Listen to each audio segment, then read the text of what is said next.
Так, ребят, у нас следующий день. Сегодня мы живем в таком размеренном режиме. Проснулись попозже. Я поработал. Мы как-то посмотрели «Орла и решку», старый выпуск про Буэнос-Айрес. Поболтали по телефону. Потом я доделал выпуск. Ну, в общем, как-то вот так хорошо, размеренно, не спеша. И под вечер, вот сейчас, под вечер, вот, можно сказать, на закатном солнце, мы решили выйти прогуляться, изучать окрестности. Вот, вышли из дома, пошли в другую сторону. Увидели, что рядом с нашим домом есть магазинчик, очень такой интересный. Там есть все. Хотя магазинчик такой маленький, уютный, магазин у дома. И пошли дальше. И вот что мне особенно приглянулось здесь, в отличие от Реколета, где мы жили первую неделю, здесь, правда, нет туристов, район для местных. Здесь очень тихо, уютно, красивые дома, маленькие ресторанчики и барчики. Все вот такое вот какое-то камерное, как вот, знаете, как одноэтажная Америка, вот оно здесь. Мне прям очень нравится. Здесь нету кучи людей, хочется гулять, не спеша, просто наслаждаться. Чем мы, собственно, и занимаемся.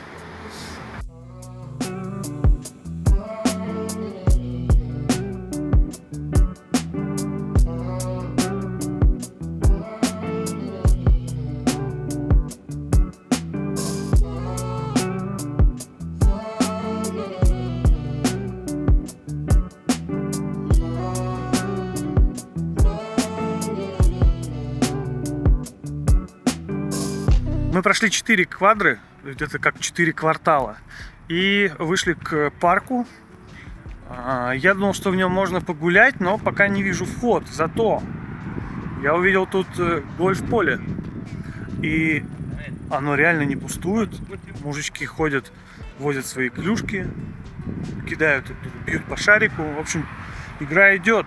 Еще, кстати, говорят, что здесь довольно недорого стоит занятие по гольфу. В мировых масштабах это вообще копейки. И если это так, ну интересно. Может, даже и попробуем когда-нибудь.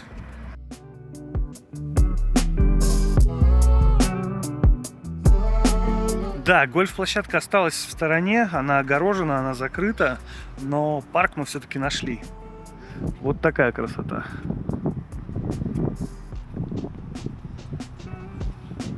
Еще знаете, что очень сильно бросается в глаза мне с непривычки? Здесь как-то тише, чем в Грузии. То есть люди тише разговаривают, не кричат. На улицах тише намного. Не гудят, нету этих машин с прямотоком, сирен бесконечных. Вот прям тише. Я, кстати, вот еще удивлен, что несмотря на то, что Буэнос-Айрес большой город, очень большой город, здесь очень свежий, чистый воздух. Я не понимаю, как это работает, но дышать здесь легко и приятно. Здесь очень много запахов от деревьев и цветов, и абсолютно нету вот загазованности. Я не знаю, как это работает. Еще здесь очень много парков и зеленых зон. Люди везде отдыхают, сидят на травке, общаются, кормят уточек и других животных, которых тут, кстати, тоже довольно много. Вот. В общем, такая обстановка релакса и единения с природой. То есть все и люди, и животные живут в гармонии и с природой, и друг с другом. Вот. Красота. Аргентинцы очень спортивная нация, и в любом парке, сквере или просто даже на улице они везде занимаются спортом. Бегают, катаются на велосипедах, играют в футбол. И это в любое время дня, что рано утром, что поздно вечером. Очень спортивная нация. Вот сейчас мы находимся в Бельграно, парк Лаго что-то там, и из него можно дальше выйти в следующий парк и оказаться уже в Палермо, в другом парке, тоже с водоемом, с уточками и даже с катамаранами. В общем, очень много зеленых красивых зон, и действительно есть где погулять. А мы сейчас гуляли по окрестностям, изучали район, в котором мы живем, и какими-то маленькими улочками, дворами и так далее мы вышли, знаете куда? Знаете? Смотрите.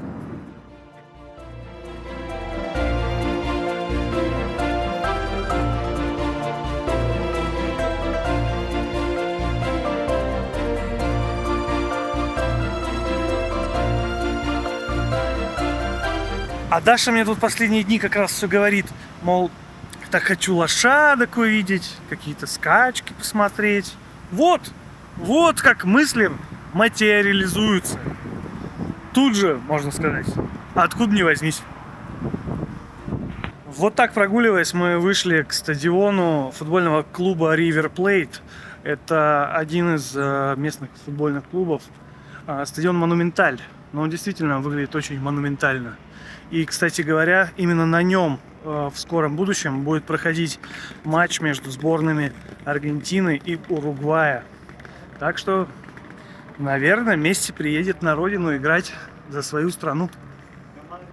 Тут, ребят, прям очень американский район. Вот с такими домиками, частными домиками. И гуляя, мы просто увидели вот такую пальму. Просто вот как обычное растение на газоне. И вот когда видишь такое, реально понимаешь, что ты находишься вообще в другом климате, в другой стране, с другой природой. Интересно. Красиво.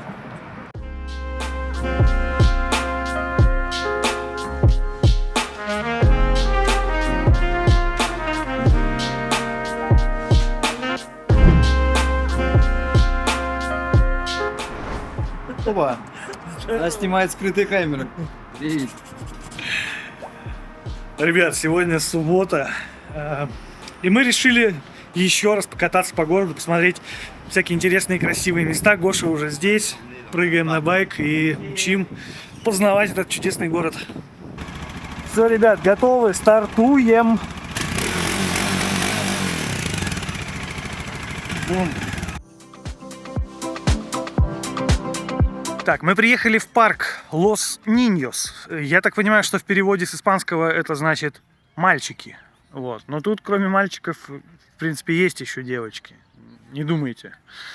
Парк очень красивый, с хорошими зонами отдыха, стриженной травкой, скамейками. И куча аргентинцев, которые просто в выходной день выбрались полежать на травке, позагорать. Вот, например, один из них. Яркий представитель эмигрировавших. Да. Вот, тут недалеко аэропорт, рядом же залив, набережная, яхточки плавают. В общем, все 33 удовольствия. Прикольное место. Да? Ты как его нашел? Хорошо.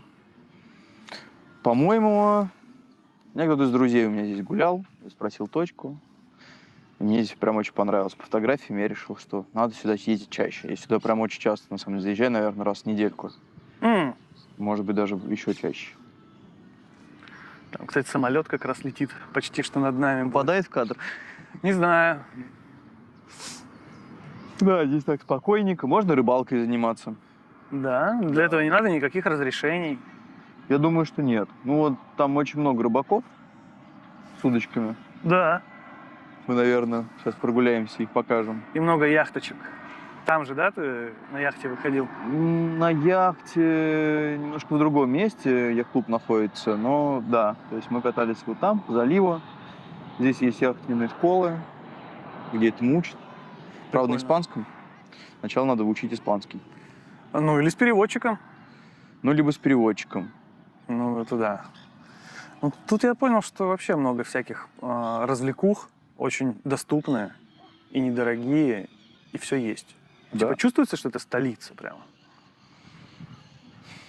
Ну, наверное, надо чем-то сравнить, чтобы было понимание, что есть столица, а что не столица. Типа со столицей чего, да? С Москвой, наверное, не рядом. Ну, нет, наверное, надо сравнивать внутри Аргентины.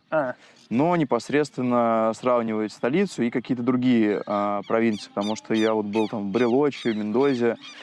Они, ну, по такому вот вайбу, если брать, например, парковую зону какую-то, зону природную, где народ гуляет, плюс-минус одинаково. Здесь просто чуть более благоустроено, специально высаженные деревья, вот. Ну, такой, как бы, люди, народ отдыхает. А в Барелоче тоже благоустроенный, классный, например, там какая-нибудь хайкинг-тропа, по которой ты ползешь вверх-вверх-вверх. Там все натуральное, природное. Тропа причем обслуживается, она очищенная от всяких поваленных деревьев. Вот, и сверху ты наблюдаешь уже натуральную красоту. А вообще в Байресе в самом много таких парков? Да, здесь прям много парковых зон, благоустроенных, бесплатных, пожалуйста. Хочешь с детьми, вот, здесь ты видишь. Вот есть хот-доги, есть детские площадки такие классные, здесь прям Ну да. очень хорошо все это развито. Есть собачьи площадки, специально огороженные. Есть парк, ну мы сегодня как раз поедем рядом с Пуэрто-Мадрином. Правда, в парк, наверное, не пойдем, он большой. Но и там как раз дорожка, по которой можно гулять. Там есть такая активити, которая называется birdwatching. О, прикольно. Вот. И есть, оказывается, каталог birdwatcherов, есть какие-то там специальные паспорта birdwatcherов, где ты записываешь, вот тут прям проверяешь, ага, вот это вот та самая птичка, и ставишь себе напротив галочку, что я ее видел. Да, это, знаешь, как рыбалка. Только ты не притрагиваешься, да. Да, то есть ты просто ходишь такой, так, а вот это вот точно да птичка. То есть вот мы сейчас с тобой смотрим, вот смотри, вон там голуби какие-то. То есть мы можем поставить галочку напротив голубя, ну и еще какого-нибудь там дрозда. То есть такие... Ну, короче, парки прикольно. И там тоже такой достаточно хорошо благоустроенный парк. Вот в нем я еще не был. Я вот здесь уже был раза 4, а там еще ни разу. Надо куда-то разнообразить свой досуг. Гоша живет здесь уже почти год. Это вот мы тогда в Турцию, в Трабзон ездили с Антохой. Здесь будет ссылочка на этот выпуск. Да, там, везде. Вот так вот съездили. Это было вообще какое-то судьбоносное знакомство, абсолютно случайное. Вот. Ну, как всегда, все случайно, не случайно. Вот, и Гоша после этого через непродолжительное время уехал жить сюда, в Буэнос-Айрес. Это было, по-моему, в прошлом ноябре, да? В декабре. В декабре. Ага, вот. А сейчас уже октябрь идет. Ну, то есть почти год уже. Ты реально уже местный почти. Да? Нравится? Очень. Угу. Я надеюсь, что через год своего пребывания здесь я буду так же говорить. Очень. Нет, пока мне очень нравится. Надеюсь, что оно не изменится. Ну, в какой-то момент времени тебе нужно будет купить мотоцикл. Здесь, в Аргентине. И тогда твоя жизнь выйдет на качественно новый уровень. Я это проходил, да, жизнь заиграет новыми красками. Вот, надо сейчас только сперва продать тот в Грузии. Чтобы купить что-то ненужное? Да, именно. Надо продать что-то ненужное. Ребят, если я к этому моменту еще его не продал, знаете, я его продаю. Кто в Грузии или ваши друзья в Грузии, вам нравятся мотоциклы, купите себе хороший байк. Вот он стоит готовый, обслуженный, просто приезжайте и забирайте, и катайтесь. Вот. У тебя есть что продать? Продам «Москвич», да? Не, «Москвич» — это семейная реликвия, не продается. Ну что, пойдем смотреть? Пойдем. Прогуляемся. Я хочу яхты еще посмотреть.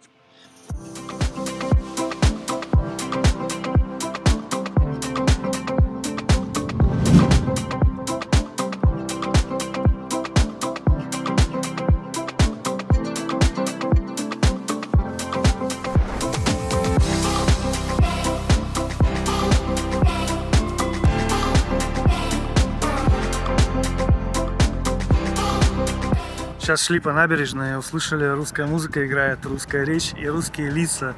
А оказалось, тут прям организована рыбалка, организованная. Вот. Прям есть компания, которая все это дело предоставляет, собирает людей. Сюда можно прийти прям без удочки, они все предоставят. Таких мамонтов ловят вообще, вот смотрите.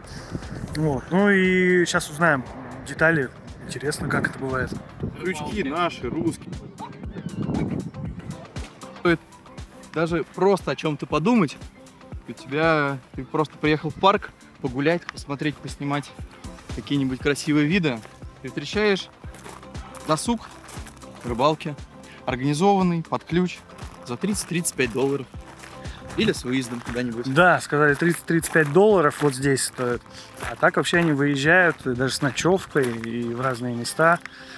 Вот. И очень приятно, что вот так вот идешь, и опа, компания русских мужиков рыбачит. Вот, это вообще классно. Ну, прям хорошая, приятная встреча. Обменялись контактами, так что чем черт не шутит, может и порыбачить схожу.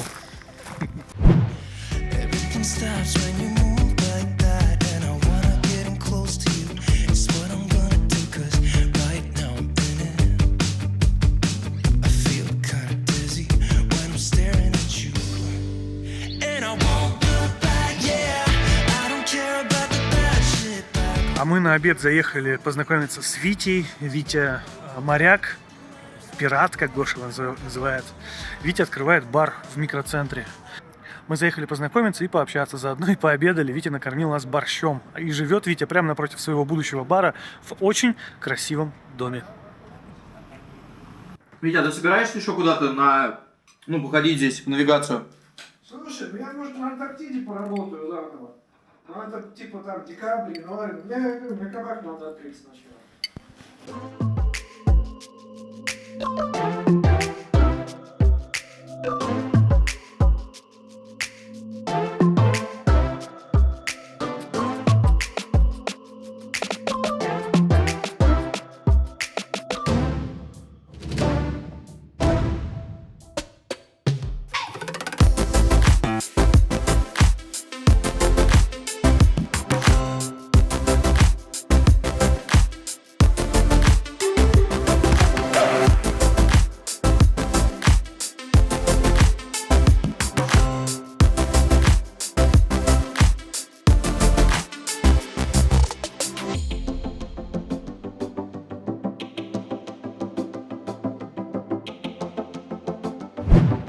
Ну, в общем-то, и все. 4 часа мы катались. Побывали в парке, прокатились, поменяли деньги, познакомились с Витей, съели борща и доехали до меня. В общем, все, 4 часа улетело. Да не, классно было. Спасибо, Гош.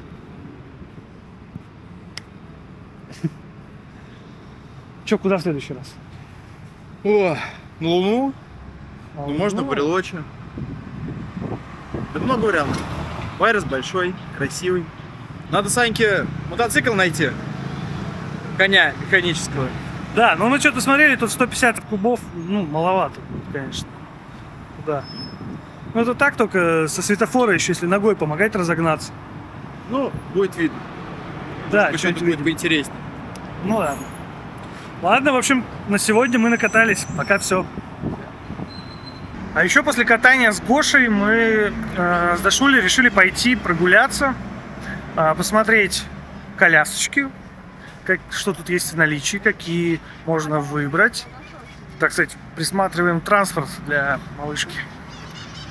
Вот, ну и на обратном пути сейчас зайдем, чего-нибудь возьмем домой поужинать, включим какой-нибудь фильм и отлично проведем вечер. Тот колобас, который мы купили, он дырявый, из него протекает все. Вот бомбиша осталась. Вот. В итоге пришли в магазин, сейчас подбираем под эту бомбишу новый колобас. Ну и вот владелец говорит, что вот такую, если взять, это будет друг на всю жизнь. Вот, поэтому, может быть, и да, и правда. Купить сразу хорошую кожаную с нержавеющей внутренностью и буду попивать мате.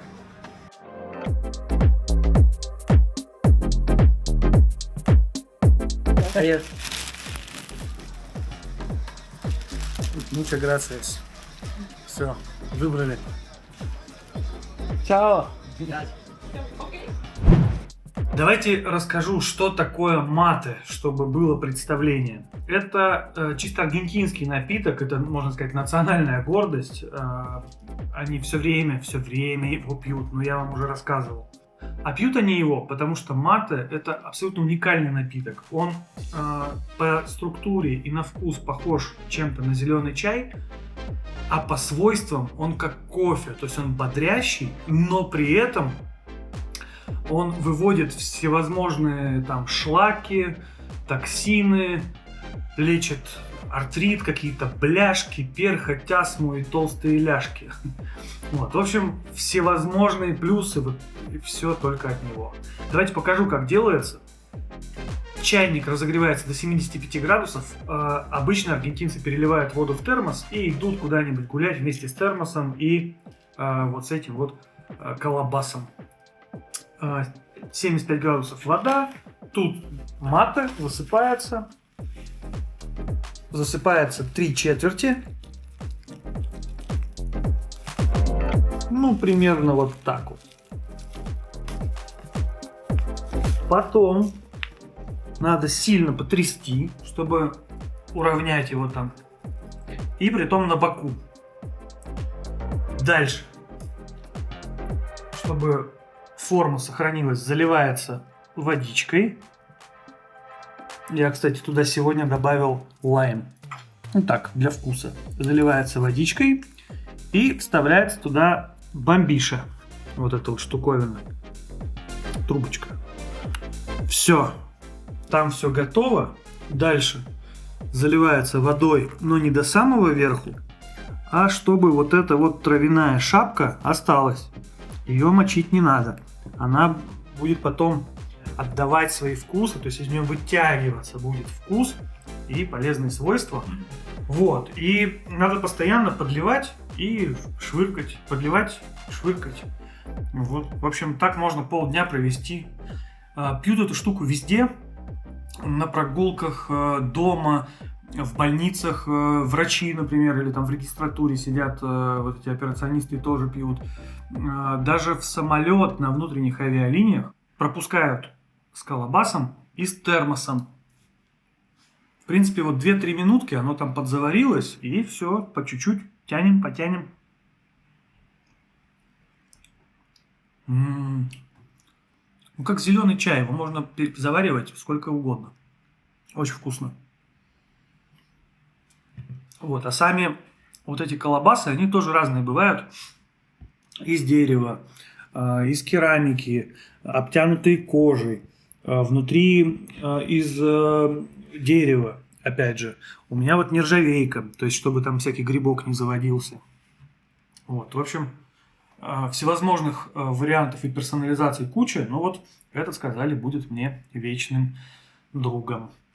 Очень надеюсь. Ребят, ну на сегодня все. Выпуск получился очень большой. Пожалуйста, напишите какой-нибудь комментарий и поставьте лайк. Вы знаете, для меня это очень важно. А я побежал готовить для вас новые интересные материалы. Поэтому увидимся. Пока.